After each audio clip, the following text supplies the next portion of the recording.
2, 3. Cause I'ma dig deep, I'ma stand tall. I got the grit of the underdog. I'm stronger than you think, I can do this on my own. There's a difference between loneliness and doing this alone.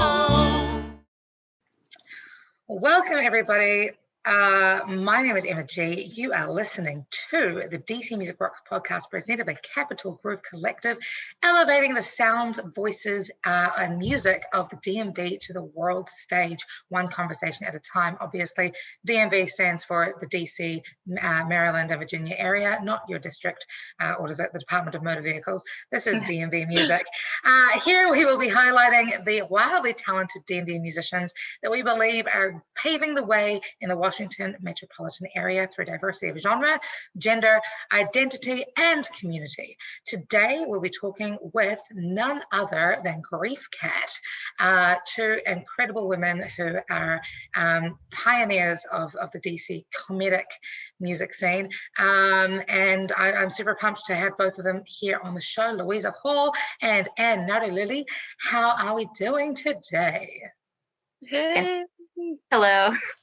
Never been called a pioneer before. That was pretty cool. It's my word of the week. It's my word of the week. I'm recognizing that there are so many powerhouses of human beings and musicians in my life and just like entrepreneurs in general who are just, paving the way, taking the path less taken, if I can quote Robert Frost poorly, and making something different out of the music scene, especially in the age of COVID and when we're going through a worldwide pandemic. These are the times that the pioneers really step up. So back to my question. Sorry, I got, you kind of got me all shooken up. But so who are you guys? Tell me about who is Griefcat? Well, Annie, do you want to take that?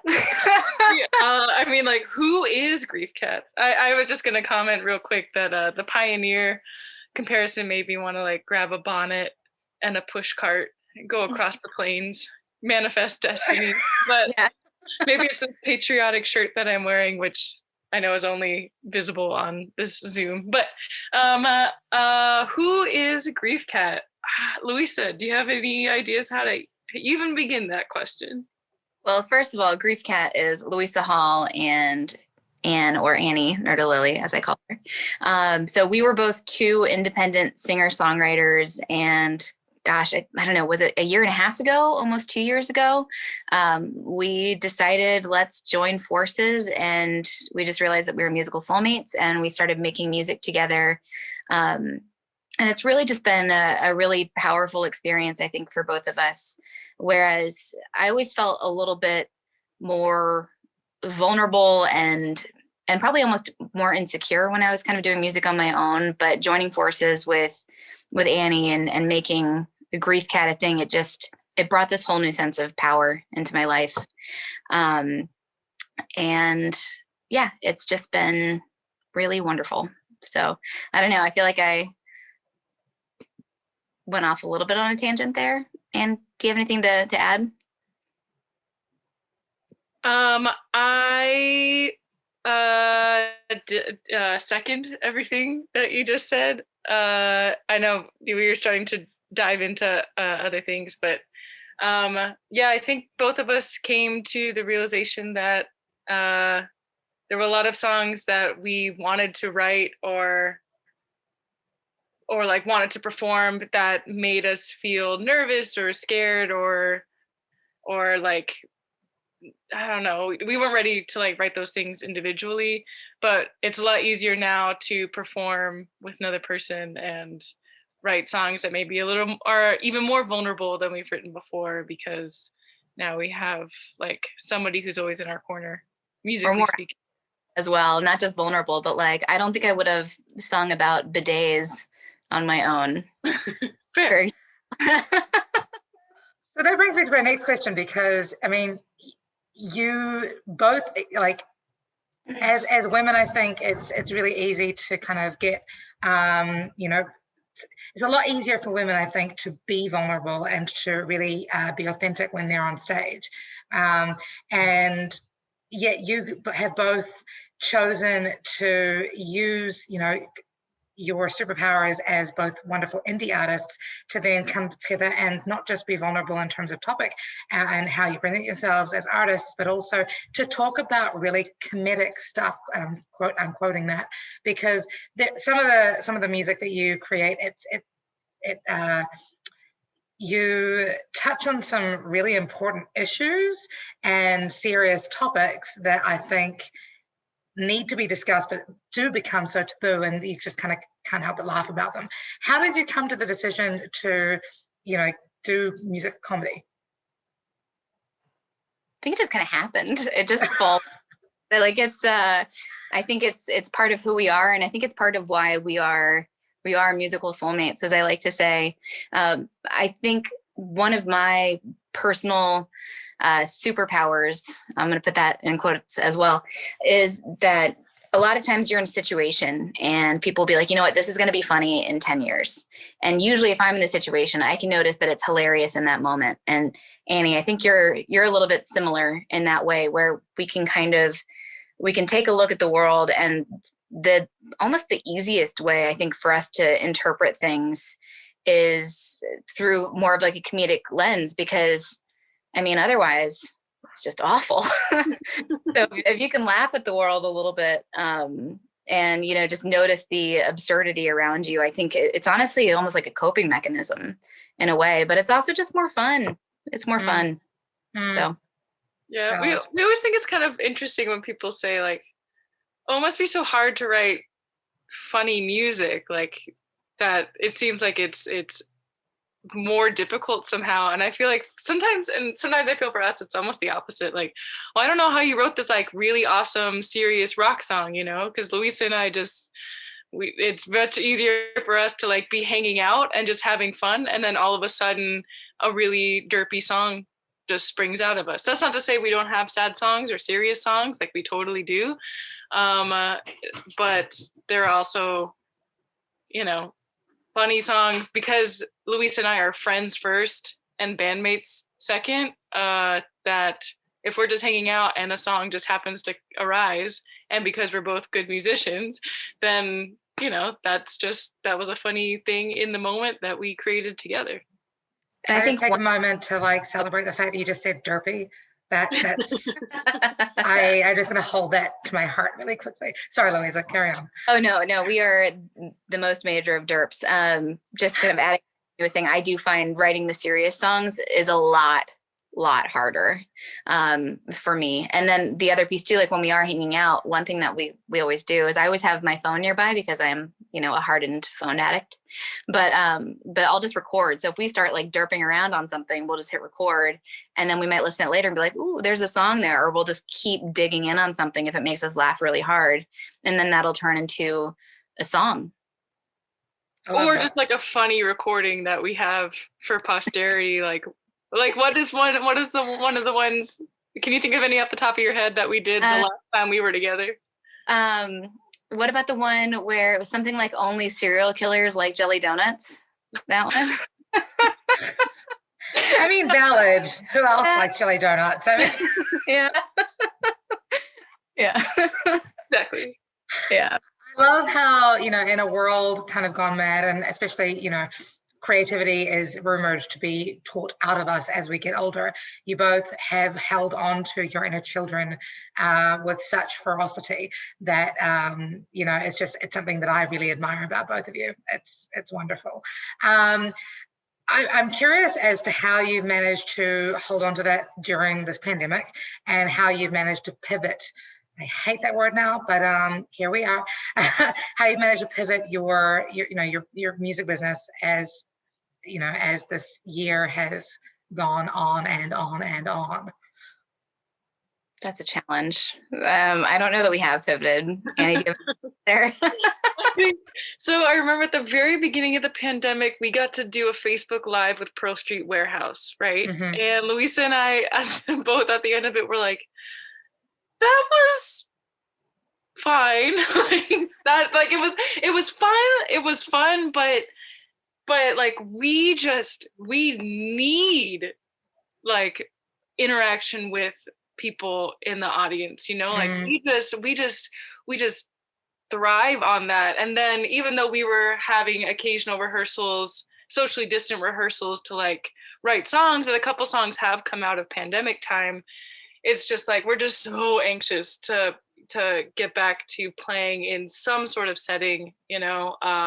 We did have a couple outdoor socially distant gigs like over the summer, and then when cases started spiking again, you know, obviously we haven't played out in a show in a couple months. We haven't rehearsed together in a couple months.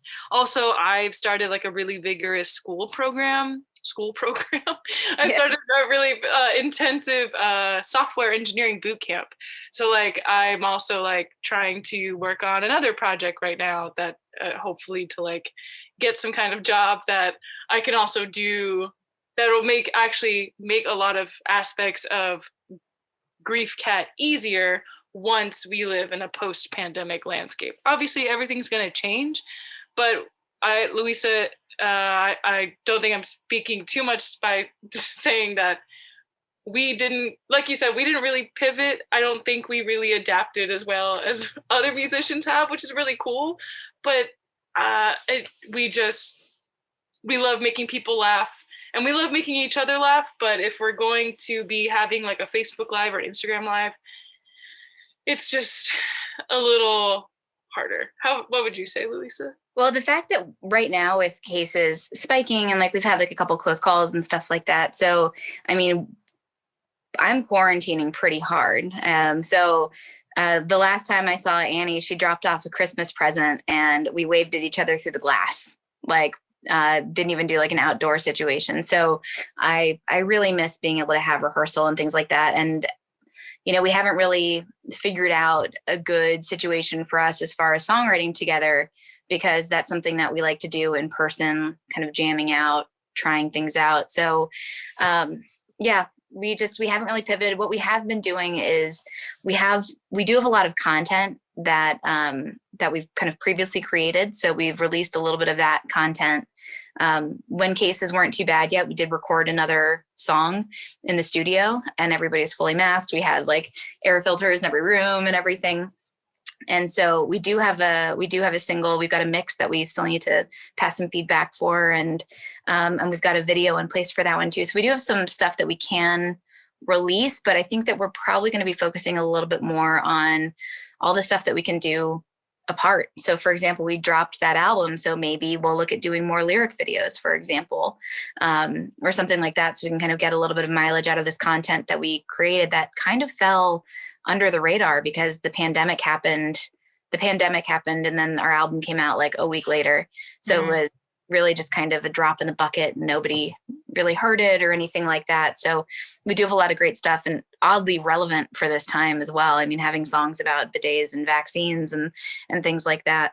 So I think we're going to try to get some more mileage out of what we do have out there and hope that that brings people a little bit of joy during a time that really has been awful for everyone. It's terrible. Yeah.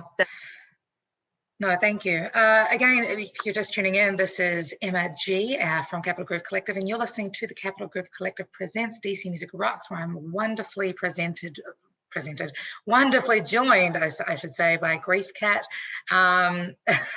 who are a comedic duo here in the DC metropolitan area. My next question is a little bit of a, to sort of build on what you were saying, Louisa. I'm intrigued to know, how you guys have adjusted, because I know that you both have your own day jobs, quote unquote, but you've still been able to create. You've still been able to, you released your album at the very beginning of the pandemic. Have you found that the DMV music scene community has helped sort of build you up throughout this pandemic? Oh yeah, absolutely. We are delighted to be part of this scene. I mean, there are just so many wonderful, supportive people. When we did have outdoor shows, there were always multiple people from the DMV music scene out there supporting us. Mm-hmm. A lot of the gigs that we do get are through referrals from other artists recommending us to venues. Mm-hmm. we released a video, and like I think Andy Valenti just like posted it to a bunch of different Reddit channels because he's like, this is amazing. So there are so many supportive folks. We've just been so lucky. That's awesome. Annie? There? Yeah, I repeat this all the time about how cool the DC music scene is, because everyone knows that it's not like known for being a music city in some regards. I mean, it has like obviously a long history of like jazz and like, a long history of 90s rock music and like all these things. But don't forget go-go. When you think go-go, exactly. Yeah. So, but like when you think like Washington DC, it's not the same as like Nashville or like Right. New York City. You know what I mean? And so because of that, the DC music scene, and especially like that sort of where we are, the singer-songwriter kind of folksier circuit maybe that we kind of run in, we're just like really rabid and like love supporting each other. And for the most part, I feel like we all know each other, so we all or have played shows or know each other through other people, And so, yeah, during the pandemic, there's been a lot of support, even if it's just like social media sharing, where, one of our favorite other DC musicians are the Dusk Whales. Like they've very much adapted to the pandemic. So it's just fun to like share their stuff and like, it's a good group, good place to be for the kind of music that we make and feel the support that we have felt. Yeah, I love that. I feel very honored to be part of such a thriving underground music scene, even though it's not underground at all. Yeah. What do you feel would be a major shift that could help DC music take the next step forward to becoming more well known as a national and international music hub? I think venues reopening again would be a good start. I feel you. Like, I think the biggest thing is just making sure that our venues can stay open. And so supporting however we can is I think one of the most important things we can do right now. And then also just kind of continuing to support musicians. So that way they can keep making music instead of, and I know a lot of us have had to make shifts going, from, doing music full-time or part-time, whatever, to kind of working full-time or doing other things. So I think just supporting each other so we can get through this really tough time and then kind of continuing to shine and create is kind of the key. Yeah.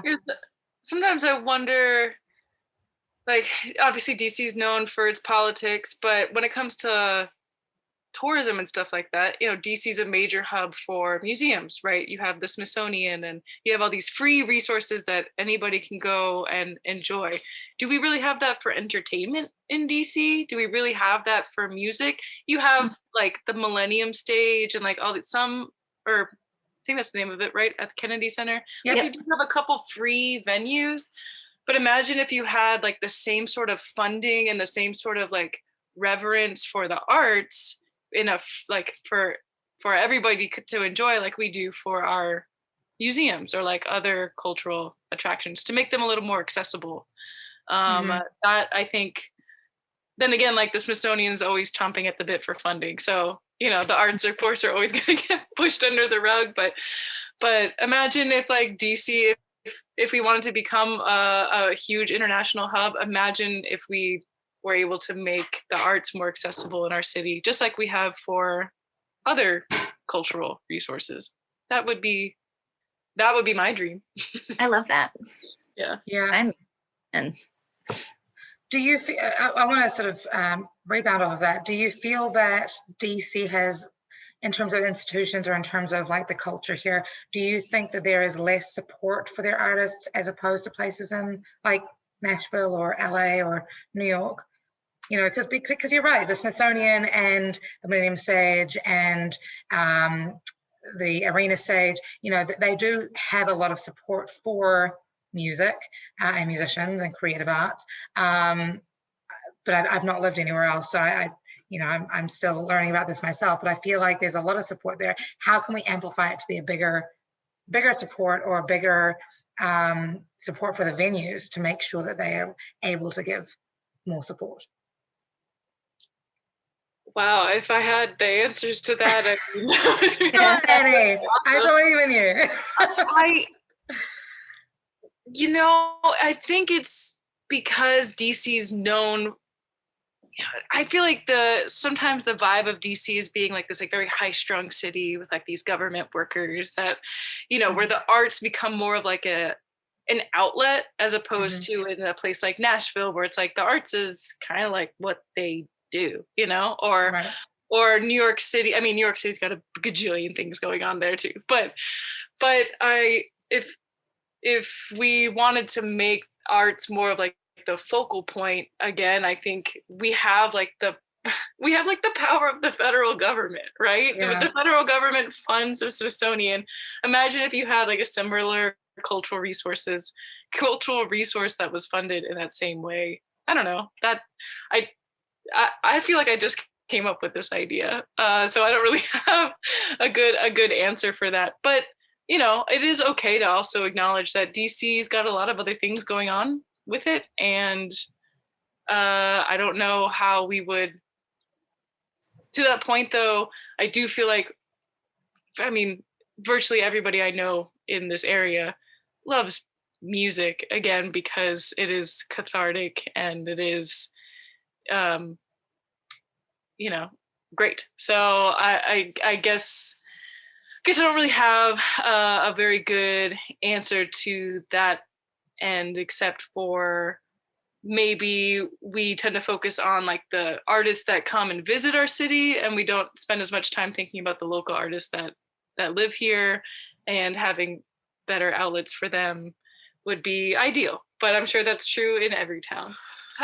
Louisa, what do you think? Yeah, I think that I do think that there tends to be a little bit of like a stigma against like local musicians in almost any town you go to, unless it is New York or Nashville or LA, because it's kind of like, local musicians, like amateur hour, let's go. And so I think, I don't know, I don't really have a good answer for any of this stuff. I think just kind of continuing to, if we could get more of a platform in certain areas instead of kind of that focus on visiting artists, for example, like that is a really good start. Out in the city. No, I agree with everything you're saying, and I believe that we can do that. 2021 might be the year to redirect all of this. This next part, this is going to be the rapid fire part, and so I'm going to break you down into two parts. Part one is Louisa, part two is Annie. And I'm just going to shoot 13 questions one by one at you, and you need to think super fast. Are you down? Are you ready? Are you good to go in your 2020 best of the gorgeous gray robe that you're wearing? I love everything about this right now. Cool. Okay, so Louisa, first question. If you had the world's attention for 30 seconds, what would you say? Hi, I'm Louisa. I'm really bad at it. I just say hi. Hope you're all having a good day. I swear. I love it. Okay, if you had to work but didn't need the money, what would you choose to do? I would be a musician. I love it. I love it. What is in your fridge right now? A lot of rotting fruit and vegetables. A lot of purple carrot boxes, like this like vegan meal delivery service. Like it's like Blue Apron for vegans, and it's all delicious, but I can't keep up with it. It's too much. I have grand ambitions for this week, and I have just been working on a puzzle and wearing a bathrobe. I mean, I love it. Okay, if you were home on a rainy Sunday afternoon, what movie would you most want to see on television? Probably Sleepless in Seattle. I've never seen it. Okay, cool. Where do you not mind waiting? On my couch. If you could close one fast food chain due to disgusting food, what would you pick? I don't really eat fast food. My first answer was Chick-fil-A, but I think that a lot of people get mad at me about that. I'd be okay with it. If you could disinvent one thing, what would it be? The iPhone. Valid. If you could be a member of any TV sitcom family, which family would you choose? To Saved by the Bell count as a family? Oh, I don't know, but I'll say yes because of how awesome that will be. What will be the best thing about not having a sense of smell? Um, farts. Come on. Nobody wants to smell farts. Would you leave your hometown forever or stay in your hometown forever? I would want to leave, I think. Try something new. When scrolling through social media, do you prefer posts from celebrities or from your best friends? Best friends. Is there an app that you hate but use anyway? Facebook. Oh, nice. Okay. Awesome. And last but not least, if you could only speak one word today, what would you say? Hi. Awesome. Annie, are you ready? Yeah, are these the same questions? Or are they Nope, different? they are totally different. Get Yeah. ready, babes. Okay, what is the stupidest thing you've done because someone dared you to? What is the stupidest thing I've done? Uh, probably smoked an illicit substance. Nice. I like the honesty. Thank you. If you were on a desert island with one person, who would you choose? Oh, that's so hard because my husband's nearby, and I would say him, but like Louisa would also be an excellent person because he would just write songs all day. Why don't I get to? I guess I'd say my husband because then like we could procreate and like start an island family. I like it. I like it. Yeah. What part of your body could use a little lotion? Oh gosh, a lot. Probably my elbows. Same. Oh, Yeah. valid. What was the best thing before sliced bread?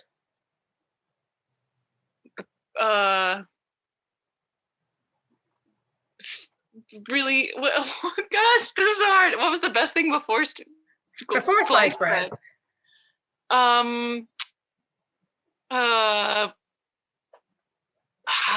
Really cool hieroglyphics in ancient Egypt. I don't know if they had sliced bread. That's a terrible answer. I'm sorry. Pitas. Yeah, pitas. Would you rather live permanently in a roller coaster park or in a zoo? Zoo. What? Zoo? All the animals? As long as the zoo had a sloth, I'm content. Nice. Would you rather have a permanently clogged nose or a piece of green food always stuck in your teeth? Is a clogged nose dripping or is it just like I'm stuffed up? I think just stuffed up. Okay, I would go with the stuffed up nose as long as it didn't like affect the way I sounded. What are you freakishly bad at? What was that? What are you freakishly bad at? Deleting emails. Oh, I feel that. That was too close. What's something that you've tried that you'll never, ever, ever try again? Oh gosh, these awful ruffles my husband gave me last night. Oh my gosh, they were like queso flavored. Wow, never again. Almost made me a little nauseous. Amazing. Thank you. We'll take a quick break. All right, welcome back. This is Capital Groove Collective presents DC Musical Rocks. Today I am joined by none other than Griefcat.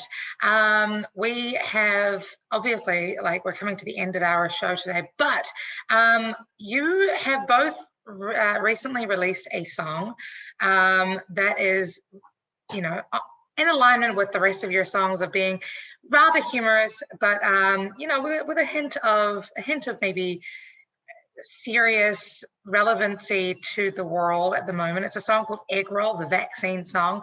I am so curious where the inspiration of this song came, because I believe you wrote and released this before the pandemic hit. Is that correct? Yeah, this was the first song we ever wrote together. So, Louisa, why don't you tell the origin story? Because it's my favorite origin story of all time. So Annie came over, and it was like the first rehearsal at my house, and we ordered some delicious meg rolls, which are egg rolls, but they're stuffed with different things. So we had one that was stuffed with like mac and cheese and broccoli. Another one had like chorizo in it, and they're just all sorts of things. And basically, I think I was going to throw some away or something like that. And I said, "Oh, do you want any of this?" And she was like, "No, I don't want your like Ebola egg roll or something like that. I can't remember exactly. It was like, because the egg rolls, we had ordered them, we'd eaten them, you didn't finish yours, and then we let it sit out on the coffee table for like 2 hours.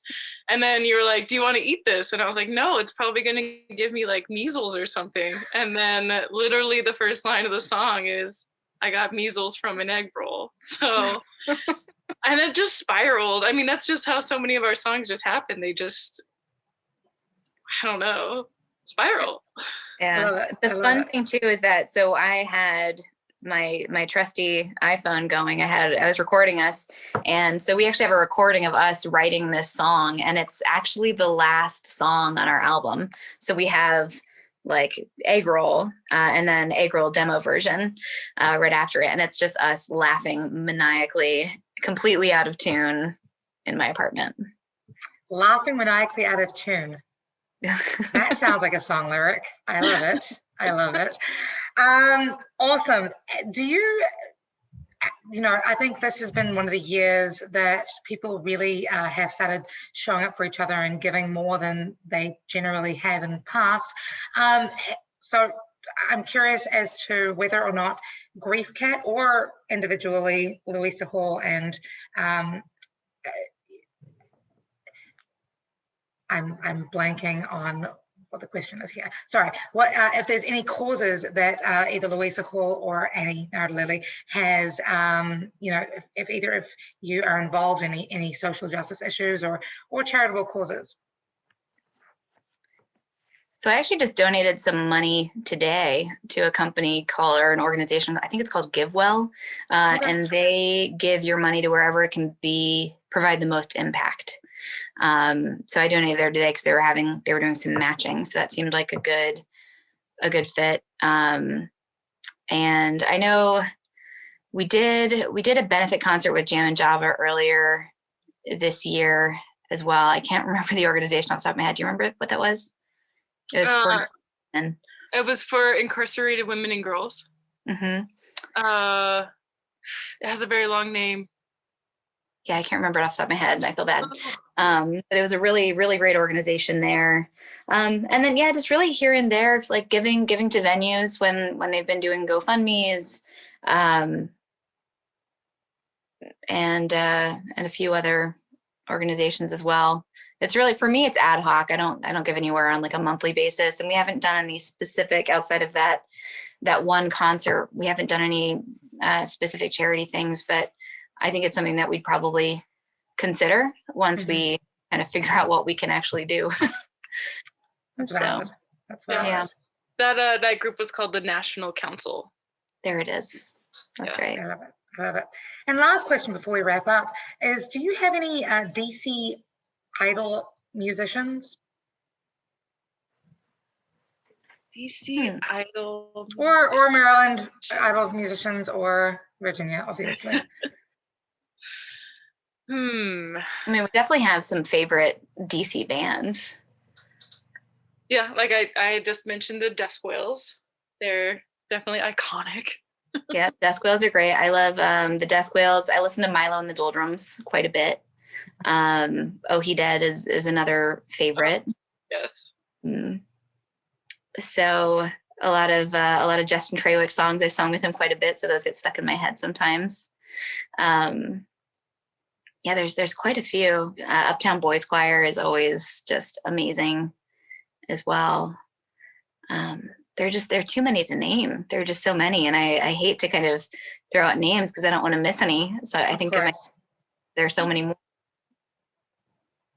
Oh, I love it. I love it. Annie, do you have anything that you want to add?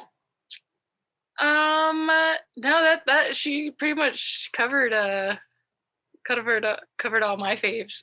I really love Griefcat. It's really a really cool band. Louisa Hall Music, when she released her personal stuff. Actually, it is fun that I do have a couple Louisa Hall specific songs on my like one of my playlists that I listen to all the time. And whenever it comes up, it's like, these are the things that keep you up at night.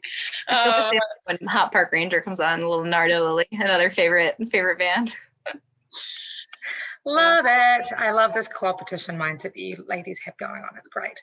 Awesome, and that brings us to the end of our show. Thank you so much for joining us. This was Griefcat, and of course you've been listening to the Capital Groove Collective Presents DC Music Rocks podcast, elevating the voices and music of D&B musicians across the globe. If you are interested in following what Capital Groove Collective is up to, you can follow us at Capital Groove DC, as well as DC Music Rocks at DC Music Rocks on Facebook, Instagram, Twitter, and YouTube. To find out more about our guests, news, initiatives, or applying to be featured on our podcast, head on over to our website, capitalgroovecollective.com. And of course, while you're there, make sure you give Griefcat a follow, as well as Louisa Hall and Annie Nardolilli while you're over there as well. So until then, be good, be kind, spread love like it's going out of fashion. Don't forget to brush your teeth on a daily basis, and please wear a damn mask.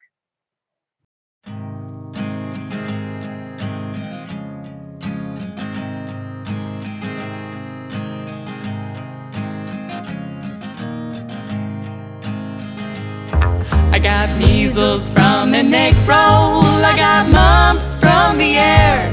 I got mono from your cousin, from that drink we shared. I got shingles and they tingle, and rabies from your cat. But that don't mean I'm gonna change a thing, 'cause I ain't gonna get a vax. No, no, I ain't gonna get a vax. I got tetanus from a loose screw. I got hep B from a ghost. I got meningitis from a bumblebee, and that one hurt the most. I got the common cold from your mama, influenza from Uncle Jack. But that don't mean I'm gonna change a thing, 'cause I ain't gonna get a vax. No, no, I ain't gonna get a vax. It's a government conspiracy. They're trying to poison you and me with chemicals and side effects that we don't know. But I just joined a Facebook group called Natural Moms Don't Get the Croup, and learned about the power of essential oils. But I still got a touch of tuberculosis and leprosy on my big toe. My smallpox turned to big pox, scarlet fever, and polio. I got gangrene on my anus, and the plague is coming back. But that don't mean I'm gonna change a thing, 'cause I ain't gonna get a vax. No, no, I ain't gonna get a vax. No, no, I ain't gonna get a vax.